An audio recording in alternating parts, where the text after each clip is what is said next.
Well, fall is definitely tree planting time in Oklahoma. Basically, October, November, up to Thanksgiving is a great time to plant your trees. In fact, in Oklahoma, it's probably even better than spring for your container trees and also bald and burlap trees.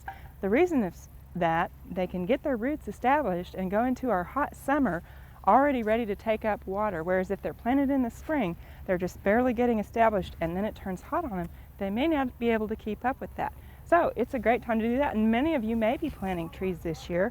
Many of us are having to replace trees because of storms this spring. Now, we're planting a redbud in our children's garden because we thought it would be very nice to have the state tree here when children come out to visit. Now, although we'd all like to do as little work as possible and just dig a hole just barely big enough so that we could set that container plant down in it and then fill it in, you really need to do a little bit more work. You need to dig a wide, really pretty shallow hole, and the size of your hole needs to be 3 to 5 times the diameter of your root ball, and so that's why we've got this wide hole here. The next thing, the depth of your hole really doesn't need to be that deep. In fact, you want it to be, basically, when you put your tree down in here, just to measure, you want it to be even with the soil level or even slightly above. And this is especially true if you have a place that doesn't drain quite so well. Then plant your tree 1 to 3 inches above the grade. Now, as I did this, used to be, you thought, well, in this hole, let's dig way down and then put some soil back so it'll be loosened up down there. That's not how you want to plant your tree. The place that you want to have your soil loosened is around the outside, and that's the reason for this dish. You'll notice that I also went around and kind of worked the soil up around here. Now that's important because we want to have a place where those roots can start to go in. And also, don't dig your holes like 1 or 2 days before and then come back and plant your trees, especially if you have thick clay soil, because what will happen is you'll get this nice slick layer of clay that'll be very hard, and sometimes that can act as a barrier to the roots. So dig your hole, get your tree planted right away. Now on the bottom, I've left that solid, and we need a solid place for that tree to set so that it won't sink below the grade and we won't have our tree planted too deep. It's really important not to plant up on the trunk any further than what it's been growing in the nursery. So that's why we've got our hole dug the way that we do. The next thing, once we've got our hole dug, is basically to put our tree in. Now, as you're handling your trees, you want to always handle them by the container or by the ball. And the reason that we do this is why it looks very easy to just grab hold of this and carry the tree around. You can actually break the root ball, get air in those roots, and it's very bad for your tree. So, we're just going to knock this out of the container, and usually just a little bit of pressure on the sides can do that. And then we'll just gently get our tree out of the container. Now, if you have a really large tree, you may want to just cut the container off. I think we're okay here. Now, we'll set our tree down here, and if you see circling roots, you want to go ahead and get those out and maybe even score those a little bit. With your finger, you could also use a knife. And what we're doing is we're breaking the circling of those roots.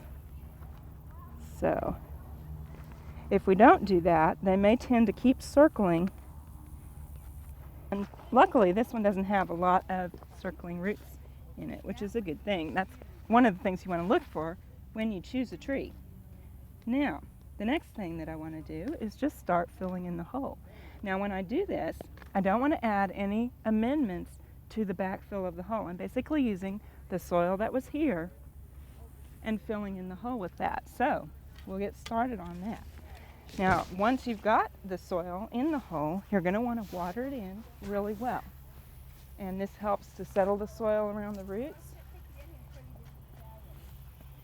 and also get that tree off to a good start. Now, as I'm filling in here, I'm going to want to pack it a little bit, but I don't want to put my full weight on here. I'm just kind of packing the soil in, just kind of getting some of the air holes out, but I'm not putting my full weight on this I just want to kind of tamp that down with my foot. So we'll continue filling in here. And after we've done that and we've watered it, we'll come back and mulch the tree.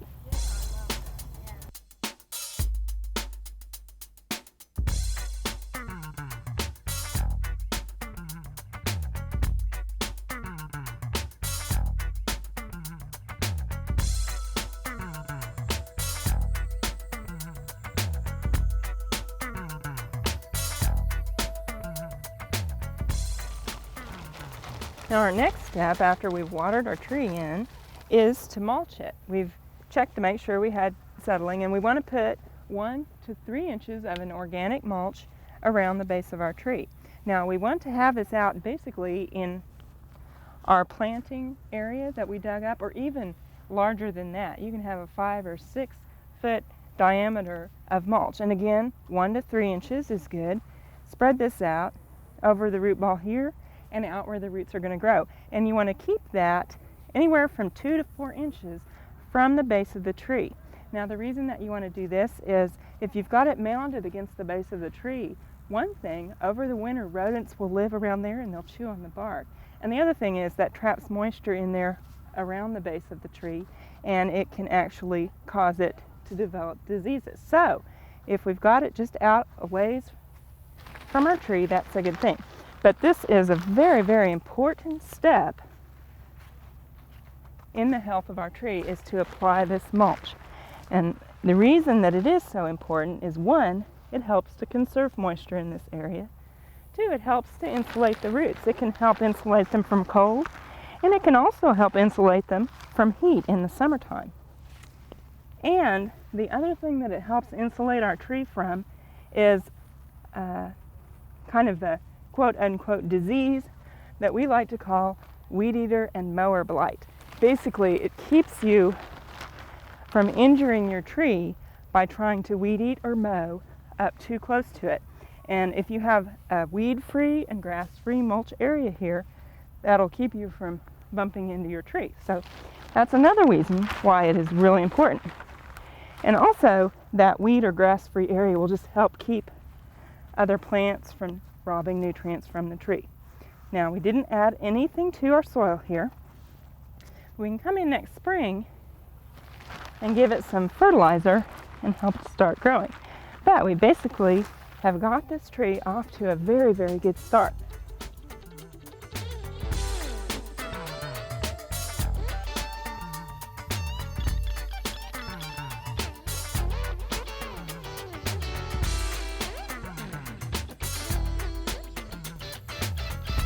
Well, now our redbud tree is off to a really great start. We've got it mulched in. It should be really happy. Now remember, I said that fall is a great time to plant both containerized and balled and burlap trees. We don't plant bare root trees this time of year because they need to be dormant. So those are planted in the spring before they leaf out. But our container and our balled and burlap trees can be planted right here in the fall, or you can also plant them in the spring. Now, the balled and burlap trees, basically, you use the same process. However, there are just a few things that I want to point out. And let me just move this cage around here real quick, and we'll take a look at some of the differences. Now, the size of the hole, planting depth, all of that is the same as you would with a container tree. However, what you want to watch on your balled and burlap is, once you get that tree set in the hole, you need to peel this burlap back. And this has been attached here with nails. So what we would do is just kind of take these nails back and just roll this burlap back. We could even cut it off around the root ball, or just lay it back so that none of it is above the soil line. And remember, the soil line is going to be right here, so we need to roll this back kind of to the side. Now this burlap is actually already starting to rot here, which is great because it will go ahead and rot underground. Now if your burlap's been treated with a chemical to prevent it from rotting, you might want to ask about that. It won't rot. You'll want to roll that back down further. Now what you do want to remove completely from the hole are 2 things. If your root ball has been bound with twine, that orange twine, I call it baling twine, that's out of nylon, and that's not going to break down underground, so you're going to want to remove that. And even if your root ball has been bound with jute, you're going to want to cut that back from the base of the tree because that could girdle your tree. So get any twine away from the base, and again, remember to roll that burlap back. The other thing that you're going to want to remove is sometimes this big cage that I had, a root ball cage, and this is especially used if they have larger ball and burlap trees. Sometimes they'll put them in here to keep them from breaking apart when they're being transported. So you might get your tree and it has one of these around it. You're going to want to remove this from the root ball, and you can set it down in there and then cut it away with a pair of wire cutters. And the reason that you want to do this is as your tree grows, eventually these wires may strangle the roots. So we want to get that off and out of the planting hole. But these are the basic differences in planting a containerized tree and planting ball and burlap. You basically want to get that burlap away from the top of the tree and get anything that's not going to break down or biodegrade out of the hole. Now, we've got our tree planted and everything. We've got it mulched. There's one other thing that we might think about doing, and that's right down here. And this is something that you don't always have to do. It just depends on the type of tree. Now here in the fall, we're going into the winter, and some trees are susceptible to southwest injury. They tend to be trees that have very, very thin bark, and some that are susceptible, redbuds can be susceptible to this if they're out in an exposed place. Also maples, birches, and dogwoods can be susceptible to this because they have thin bark. This is usually the first couple of years that they're in the ground. And what southwest injury is, as the sun shines on the southwest part of the tree, it actually warms up, and then the temperatures drop at night and that bark freezes. So the trees can get damaged that way. Now we can protect the tree by using a tree wrap. Now this is a plastic tree wrap that works really well, or you can just use paper tree wrap. Now when you wrap the tree, you want to start, if you use the paper wrap, at the bottom of the tree and wrap to the top. You can kind of tuck it in here at the bottom and then start your wrapping. Whoops. Now, you don't want it too awfully tight, but you do want it to stay around the tree. Now the reason that you're wrapping from the bottom to the top is you want to create kind of a shingle effect, and I'll show you what I'm talking about right here. You can see how the paper overlaps down so that if it rains, the rain goes off of it. Now if you wrapped from the top down, what would happen is it would catch the rain and that would keep it very moist in there. So basically remember, bottom to top when you wrap the tree. Now we can secure this at the top with a piece of masking tape or a piece of twine. But again, remember, this is not a must for every tree planting situation. Just if you need to wrap it because it's a thin bark tree that's susceptible to this type of injury. So if you think your tree needs this, you can wrap it in October and then be sure to take it off in March, and don't leave it on year round, because while this can be beneficial, it can also harbor insects and water in there during the summer. So only wrap your tree if it's necessary. We hope you've enjoyed this classic from the Oklahoma Gardening Vault. Remember, even though these tips and techniques are timeless, there's always something new to learn in the world of gardening. By subscribing to both Oklahoma Gardening and OK Gardening Classics, you'll have access to a wealth of gardening knowledge, both classic and contemporary.